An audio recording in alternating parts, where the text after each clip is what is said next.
warahmatullahi wabarakatuh. Waalaikumsalam warahmatullahi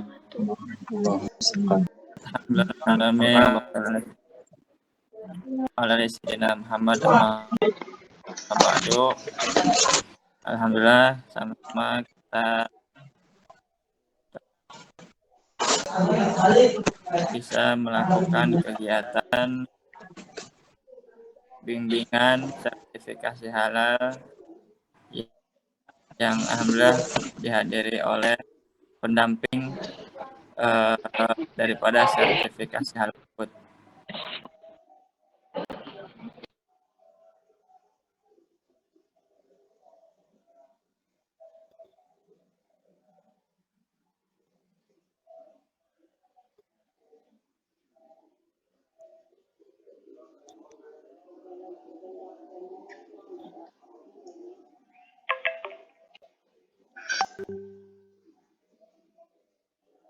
Nggak ada suaranya ya?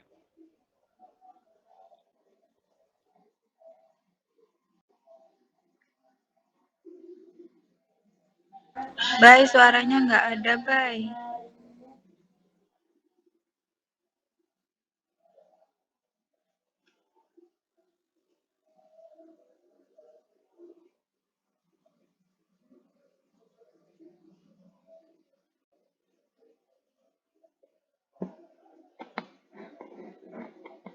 Mungkin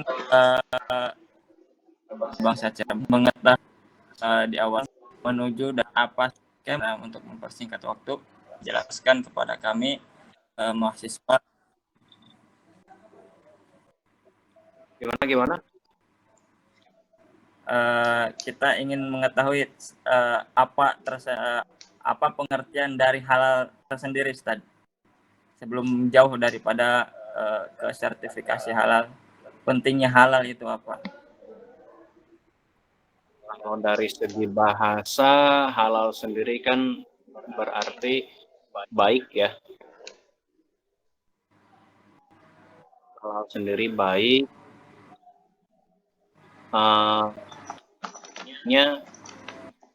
Halal dalam ya udah. Intinya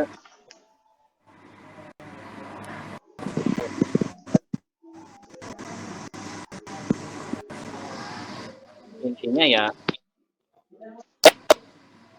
itu. Jadi baiklah. Segala sesuatu yang baik itu pasti halal. Begitu.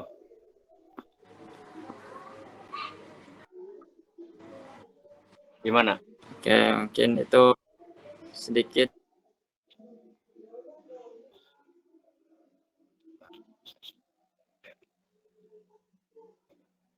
Jadi sistemnya wawancara berarti ya?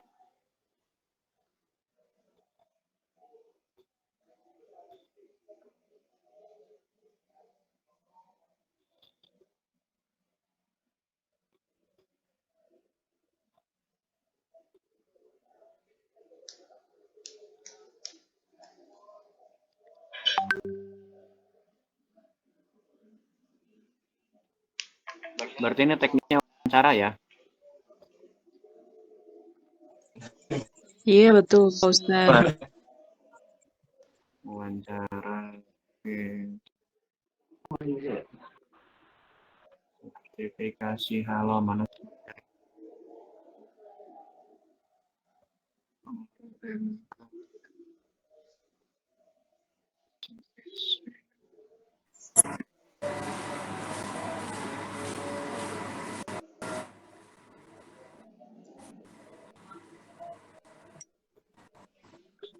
Wawancara tentang sertifikasi halal. Untuk dari kegiatan malam ini tuh kan yang rekan-rekan butuhkan putar sertifikasi halalnya, begitu kan ya? Ya. Maaf sinyal.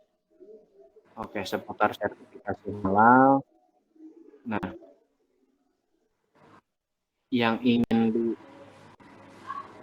ditanyakannya terkait tentang pengajuan sertifikasi.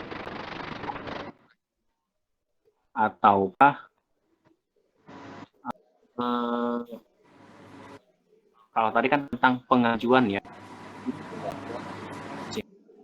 ataukah tentang secara global tentang sertifikasi halal itu sendiri?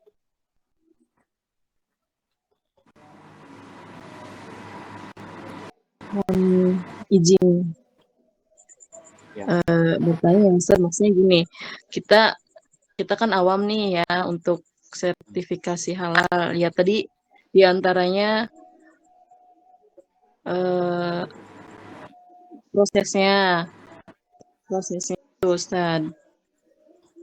Mungkin bisa dijelasin, nanti ada pertanyaan dari teman-teman kami, maksudnya dari kami ada pertanyaan yang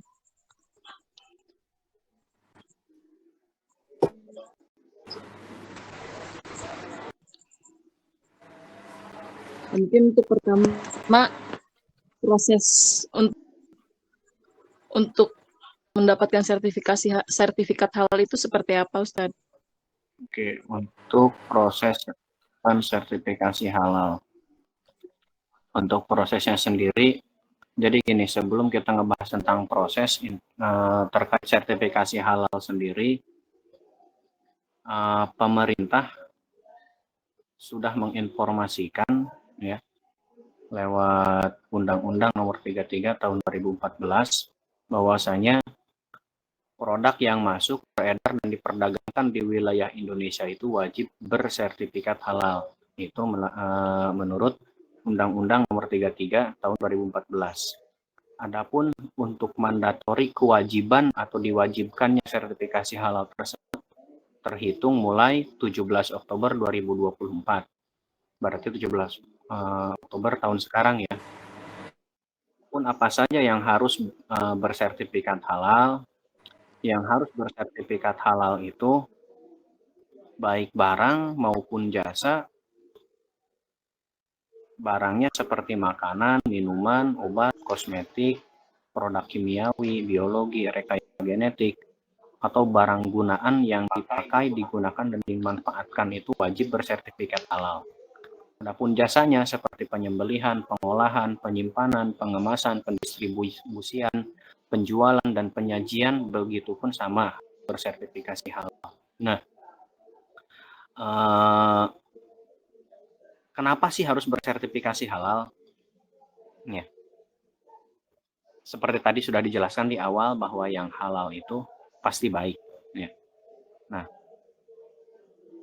ketika suatu barang, katakan ya kita barang, andai kata suatu barang tersebut kasih halal, minimalnya dari mulai bahannya, proses produksinya, sampai bahan jadi pun sudah layak konsumsi, begitu. Ya. Nah, di sini rekan-rekan ada yang menjadi pendamping halal juga nggak? Kang Suhib? Gak ada, belum. Pernah kan, saya pernah ikut pelatihan, cuman belum praktek. Praktek. Tapi udah pelatihan ya? Berarti udah pelatihan ya? Iya udah. Ini teh dari BBC dah?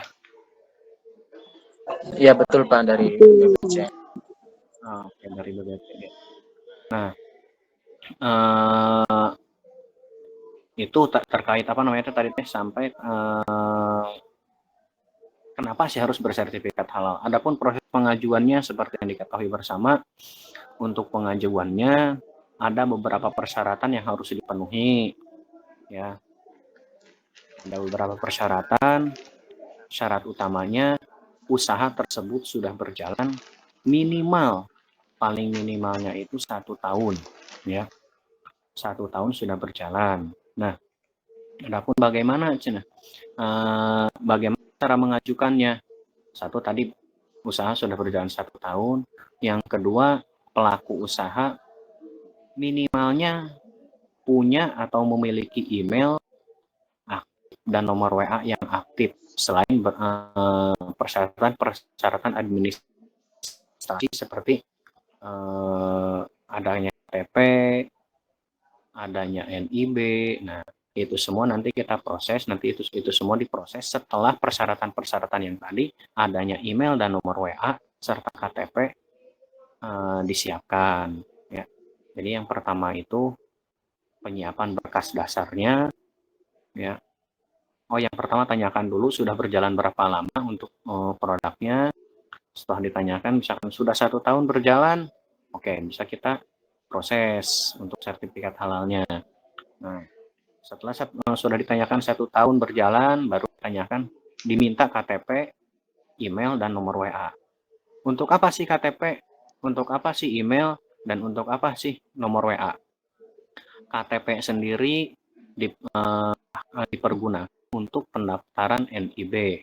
NIB itu nomor induk berusaha. Ya. Apa sih kaitannya nomor induk berusaha dengan sertifikat halal? Ya. Jadi semua produk yang didaftarkan sertifikat halal itu wajib ber-NIB. Ya. NIB itu nomor induk berusaha. Jadi semua usaha, apapun usahanya, dari mulai jasa, perdagangan, apalagi produksi dan lain sebagainya, itu pokoknya semua lini usaha itu semuanya wajib ber-NIB. Ya. Itu juga sesuai dengan undang-undang dari pemerintah, Undang-Undang Cipta Kerja kalau nggak salah. Nah, itu NIB.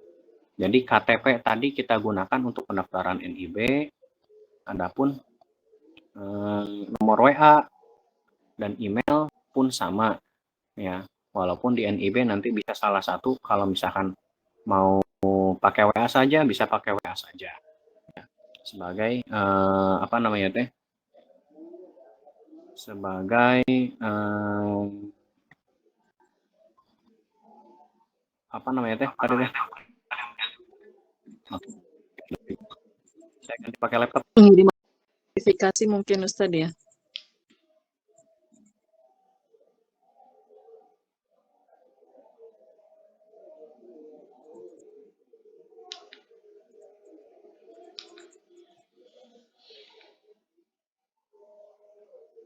Oke, ada ya sekarang ya?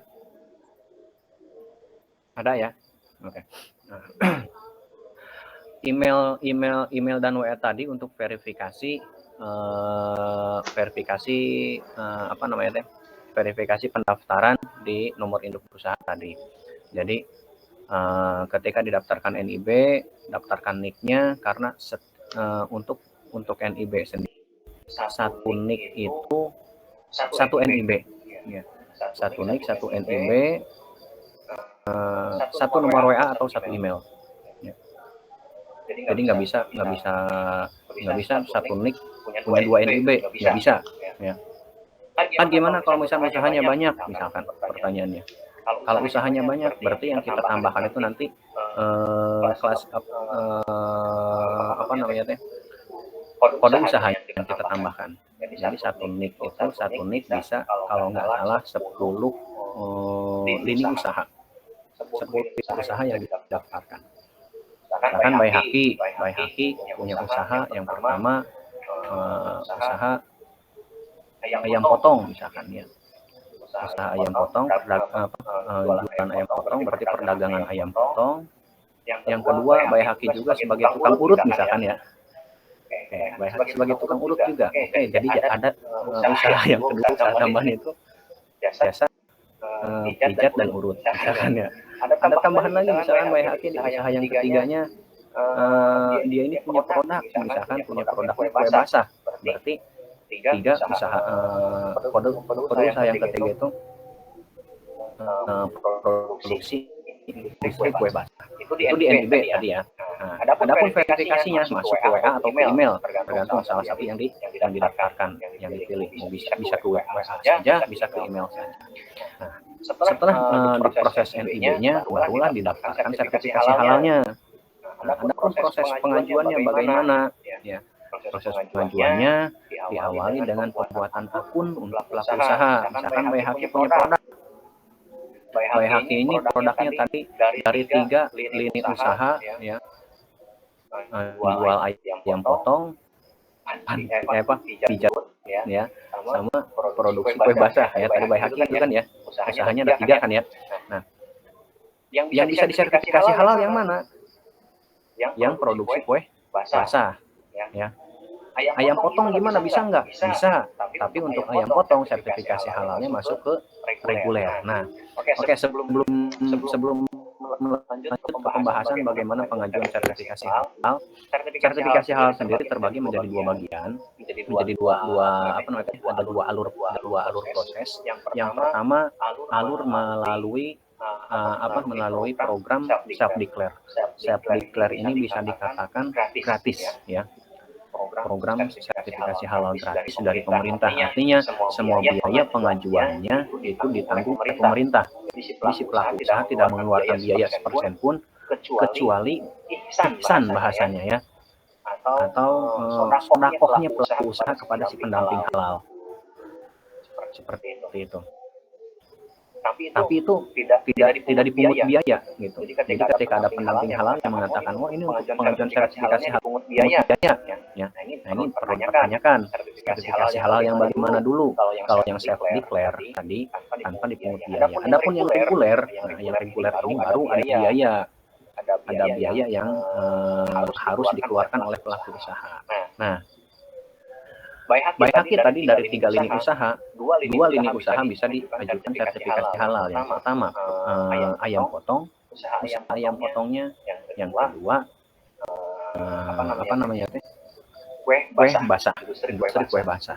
Untuk ayam potong, Baihaqi kalau ingin mengajukan harus lewat jalur reguler.